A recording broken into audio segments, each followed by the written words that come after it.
Hello friends, welcome to my YouTube channel.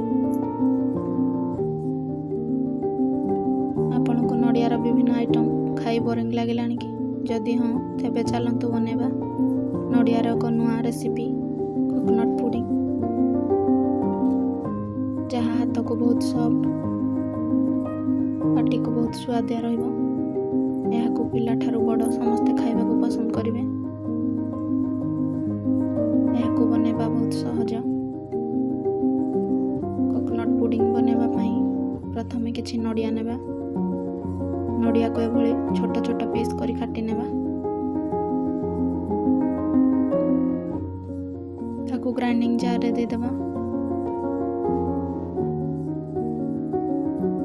ସେଥିରେ ଅଳ୍ପ ପାଣି ଦେଇ ତାକୁ ଗ୍ରାଇଣ୍ଡିଙ୍ଗ କରିବା।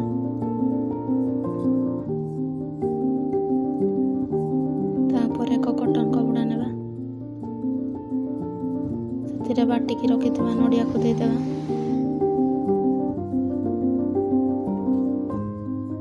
କଟନ କପଡ଼ା ସାହାଯ୍ୟରେ ନଡ଼ିଆରୁ ରସ ବାହାର କରିନେବା। ଏଇଭଳି ହାତରେ ଚିପୁଡ଼ି ତାର ରସ ବାହାର କରିନେବା।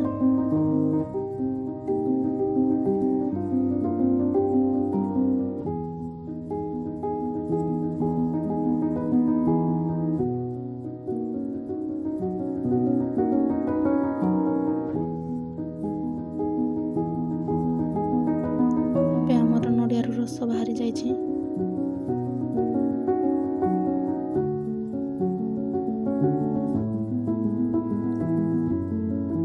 ଏବେ ବଳକା ନଡ଼ିଆକୁ ପୁଣି ଥରେ ଗ୍ରାଇଣ୍ଡିଙ୍ଗ ଜାରରେ ପୁରାଇ ତାର ରସ ବାହାର କରିନେବା। ବାଉଲରେ 2 ଚାମଚ କର୍ଣ୍ଣଫ୍ଲୋର ନେଇ ସେଥିରେ ଅଳ୍ପ ପାଣି ଦେଇ ମିଶ୍ରଣ ପ୍ରସ୍ତୁତ କରିବା।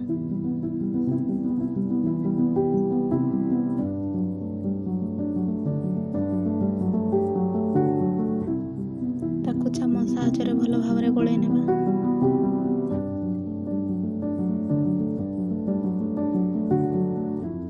ମୁଁ ଏଠି 5 ଚାମଚ ଚିନି ୟୁଜ୍ କରିଛି। ଗ୍ୟାସ୍ ଅନ୍ କରି କଡ଼େଇ ବସାଇବା। ସେଥିରେ ନଡ଼ିଆର ରସକୁ ଦେଇଦେବା।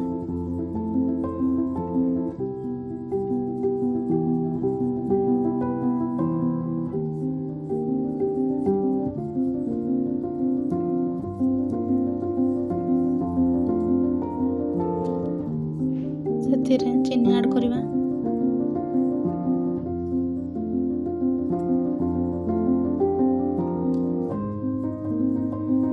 ତାକୁ ଭଲ ଭାବରେ ଗୋଳେଇ ନେବା।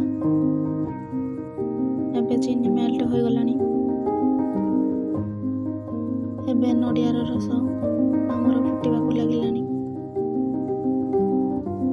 ଗ୍ୟାସର ଫ୍ଲେମ୍କୁ ମିଡ଼ିୟମରେ ରଖିବା।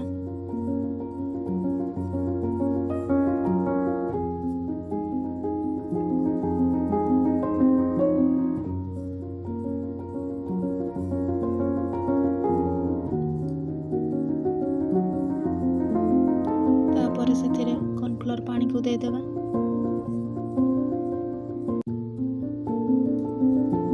କର୍ଣ୍ଣଫ୍ଲୋର ପାଣିକୁ ଦେଇ ତାକୁ ଲଗାତାର ଭାବରେ ଗୋଳେଇବେ, ନହେଲେ କର୍ଣ୍ଣଫ୍ଲୋର ତଳେ ଲାଗିଯିବ।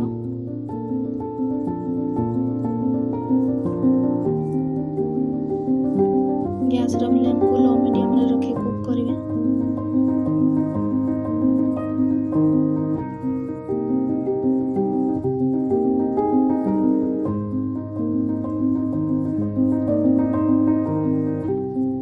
ଏବେ ଆମର ନଡ଼ିଆର ରସ ଧୀରେ ଧୀରେ ଗାଢ଼ା ହୋଇଗଲାଣି।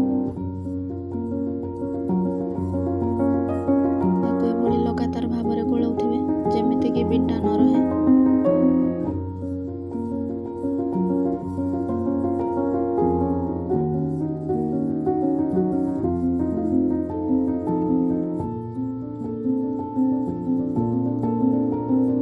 ଏତିକି ଗାଢ଼ାରେ ତାକୁ ରଖିବେ। ଏବେ ଗ୍ୟାସକୁ ବନ୍ଦ କରିଦେବା। ତାପରେ ଏକ କାଚର ବାଉଲ ନେବା। ସେଥିରେ ତେଲ ଲଗାଇ ନେବା। ତାପରେ